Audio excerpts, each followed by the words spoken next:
Hi മക്കളെ, higher secondary online ആപ്ലിക്കേഷൻ്റെ link open ആയിട്ടുണ്ട്. ഇന്ന് നമ്മൾ ഈ വീഡിയോയിൽ എങ്ങനെയാണ് higher secondary online application submit ചെയ്യേണ്ടതെന്നുള്ള കാര്യങ്ങളാണ് ഡിസ്കസ് ചെയ്യുന്നത്. ഇതിനായി നിങ്ങൾ ഒരുക്കി വെക്കേണ്ടത് നിങ്ങൾ ഓപ്ഷൻസ് എഴുതിയ ലിസ്റ്റും ആധാർ നമ്പറും OTP വരുവാനുള്ളൊരു മൊബൈലുമാണ്.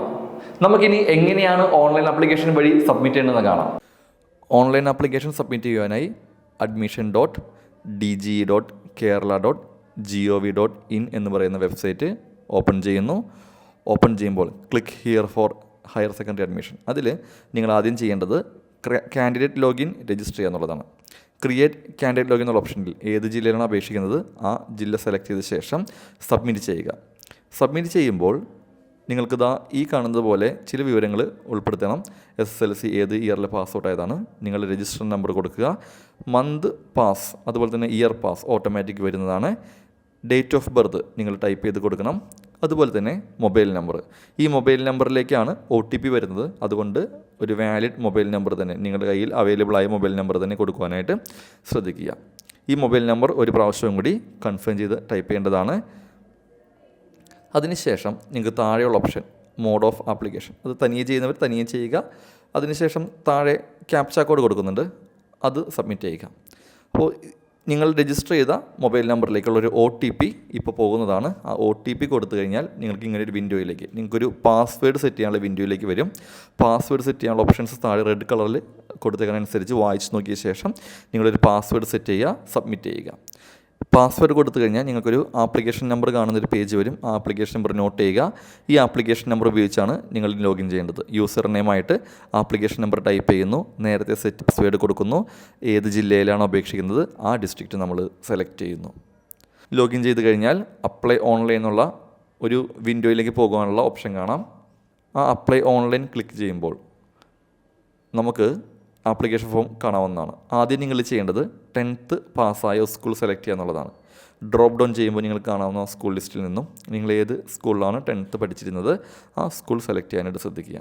ഇവിടെ സെലക്ട് ചെയ്ത് കഴിഞ്ഞു. അതിനുശേഷം ലെഫ്റ്റ് സൈഡിലുള്ള ഡീറ്റെയിൽസ്, അതിൽ നിങ്ങൾ OEC വിഭാഗത്തിലാണെങ്കിൽ OEC സെലക്ട് ചെയ്യേണ്ടതാണ്. അതുപോലെ നിങ്ങൾ താഴേക്ക് വന്നു കഴിഞ്ഞാൽ ആധാർ നമ്പർ കൊടുക്കേണ്ട ഒരു ഭാഗമുണ്ട്. ആധാർ നമ്പർ സെലക്ട് ചെയ്തിട്ട് നിങ്ങളുടെ ആധാർ നമ്പർ അവിടെ താഴെ ടൈപ്പ് ചെയ്യുക. അതിനുശേഷം നിങ്ങൾക്ക് ഓപ്ഷൻസ്, നിങ്ങൾ എന്തെങ്കിലും ലിംഗ്വിസ്റ്റിക് മൈനോറിറ്റിയിൽപ്പെട്ടവരാണോ ഏതെങ്കിലും ഡിസേബിലിറ്റി ഉള്ളവരാണോ എന്നൊക്കെ പ്രൂവ് ചെയ്യാനുള്ളതാണ്. ദെൻ നിങ്ങളുടെ റെസിഡൻസ് ഡീറ്റെയിൽസാണ് കൊടുക്കുന്നത്. നിങ്ങൾ എറണാകുളം ജില്ലയാണെങ്കിൽ എറണാകുളം ജില്ല സെലക്ട് ചെയ്യുക, വേറെ ജില്ലയാണെങ്കിൽ അതർ സെലക്ട് ചെയ്യുക. അതിനുശേഷം റെസിഡൻറ്റ് താലൂക്ക്, എറണാകുളം ജില്ലയിലുള്ളവർക്ക് മാത്രമേ ഈ ഒരു ഓപ്ഷൻ സെലക്ട് ചെയ്യാൻ സാധിക്കുകയുള്ളൂ. റെസിഡൻറ്റ് താലൂക്ക് കൊടുക്കുക. റെസിഡൻറ്റ് ലോക്കൽ ബോഡിയും നിങ്ങളതിന് ശേഷം സെലക്ട് ചെയ്യേണ്ടതാണ്. തൊട്ട് താഴെ നിങ്ങളുടെ അഡ്രസ്സ് കൊടുക്കാനുള്ള ഓപ്ഷനാണ്. അതിൽ പെർമനൻറ്റ് അഡ്രസ്സ് ഉണ്ടായിരിക്കും, കമ്മ്യൂണിക്കേഷൻ അഡ്രസ്സ് ഉണ്ടായിരിക്കും. Communication address same as present address ആണെങ്കിൽ ആ ഒരു ഓപ്ഷൻ ക്ലിക്ക് ചെയ്യുക. അതിനുശേഷം താഴെ നിങ്ങളുടെ ഇമെയിൽ ID കൊടുക്കുക. ഇമെയിൽ ID നിർബന്ധമില്ല, ഇമെയിൽ ID ഉള്ളവർ മാത്രം അത് കൊടുത്താൽ മതി.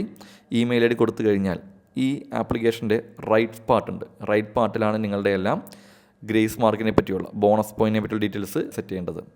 NCC സ്കൗട്ട് വിഭാഗത്തിൽപ്പെടുന്നവരുണ്ടെങ്കിൽ അതിൻ്റെ ഓപ്ഷൻസ് കൊടുക്കുക.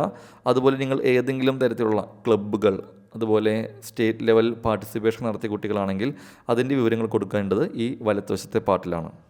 താഴേക്ക് സ്ക്രോൾ ചെയ്യുമ്പോൾ നിങ്ങൾ ഏതെങ്കിലും ഫെയറുകളിൽ, science fair, social fair, maths fair, അങ്ങനെ ഏതെങ്കിലും ഫെയറുകളിൽ പങ്കെടുത്തിട്ടുണ്ടെങ്കിൽ അതിന് ഗ്രേഡ് കാണിക്കണം. അതിൻ്റെ സർട്ടിഫിക്കറ്റ് എല്ലാം പ്രൊഡ്യൂസ് ചെയ്യേണ്ടതാണ്. അതുപോലെ ഏതെങ്കിലും ക്ലബ്ബുകളിൽ നിങ്ങൾ മെമ്പേഴ്സ് ആയിട്ടുണ്ടെങ്കിൽ ആ ക്ലബ്ബുകളുടെ സർട്ടിഫിക്കറ്റ് നിങ്ങൾക്ക് പ്രൊഡ്യൂസ് ചെയ്യാൻ പറ്റുമെങ്കിൽ ആ ഓപ്ഷൻ സെലക്ട് ചെയ്യുക. ദെൻ ഡീറ്റെയിൽസ് സബ്മിറ്റ് ചെയ്യുക. ഡീറ്റെയിൽസ് സബ്മിറ്റ് ചെയ്ത് കഴിഞ്ഞാൽ നിങ്ങളുടെ SSLCയുടെ മാർക്കെല്ലാം ഓട്ടോമാറ്റിക്കലി വരുന്നൊരു പേജിലേക്ക് പോകും. നിങ്ങളുടെ ആപ്ലിക്കേഷൻ നമ്പറും SSLC രജിസ്റ്റർ നമ്പറെല്ലാം കാണാൻ സാധിക്കും. സബ്മിറ്റ് കൊടുത്തു കഴിഞ്ഞാൽ ഇനിയുള്ള അടുത്ത ഓപ്ഷൻ എന്ന് പറയുന്നത് പ്രധാനപ്പെട്ട ഓപ്ഷനാണ്. നേരത്തെ നമ്മൾ നോട്ട് ചെയ്തിരിക്കുന്ന സ്കൂൾ കോഡ്, കോഴ്സ് കോഡ്, ഇതെല്ലാം സെലക്ട് ചെയ്യാനുള്ളതാണ്. സ്കൂളിൻ്റെ കോഡ് സെലക്ട് ചെയ്തിട്ട് പുറത്തൊന്ന് ക്ലിക്ക് ചെയ്ത് കഴിഞ്ഞാൽ നിങ്ങൾക്ക് ആ സ്കൂളിൽ അവൈലബിൾ ആയുള്ള കോഴ്സുകൾ കാണാൻ സാധിക്കും. അതിൽ നിന്ന് നിങ്ങൾ കോഴ്സ് സെലക്ട് ചെയ്യുക. അത് സേവ് കൊടുത്തു കഴിഞ്ഞാൽ അടുത്ത ഓപ്ഷൻ കൊടുക്കുക, ബ്ലാങ്ക് സ്പേസ് എനേബിൾ ആവുന്നതാണ്. ഇപ്പോൾ നിങ്ങൾ കൊടുത്ത ഓപ്ഷൻ താഴേക്ക് ഫസ്റ്റ് പ്രയോറിറ്റിയിൽ വന്നിരിക്കുന്നു. സെക്കൻഡ് സ്കൂൾ സെലക്ട് ചെയ്യുന്നു. ആ സ്കൂളിൽ നിങ്ങൾ കൊടുക്കുന്ന കോഴ്സ്, ആ കോഴ്സിനെ തിരഞ്ഞെടുക്കുന്നു. അങ്ങനെ നിങ്ങൾക്ക് ആവശ്യമായ കോഴ്സുകളെല്ലാം തിരഞ്ഞെടുക്കുവാനായിട്ട് ശ്രദ്ധിക്കുക. താഴെ സബ്മിറ്റ് ഡീറ്റെയിൽസ് കൊടുക്കുക. സബ്മിറ്റ് ഡീറ്റെയിൽസ് കൊടുത്തു കഴിഞ്ഞാൽ നിങ്ങളുടെ ആപ്ലിക്കേഷൻ ഒരു പ്രാവശ്യം റിവ്യൂ ചെയ്യാനുള്ള ഓപ്ഷൻ ഉണ്ടാകും. എന്തെങ്കിലും എഡിറ്റുകൾ വേണമെങ്കിൽ എഡിറ്റ് ചെയ്യാനുള്ള ഓപ്ഷൻസും അവിടെ ഉണ്ടായിരിക്കുന്നതാണ്.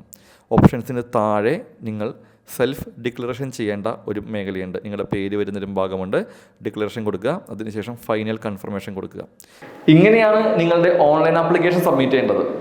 എന്തെങ്കിലും വിവരങ്ങൾ കൊടുത്ത് തെറ്റിപ്പോയി കഴിഞ്ഞാൽ നിങ്ങൾക്കത് കറക്റ്റ് ചെയ്യാൻ സാധിക്കുക മെയ് 29 ട്രയൽ അലോട്ട്മെൻറ്റിന് ശേഷമാണ്.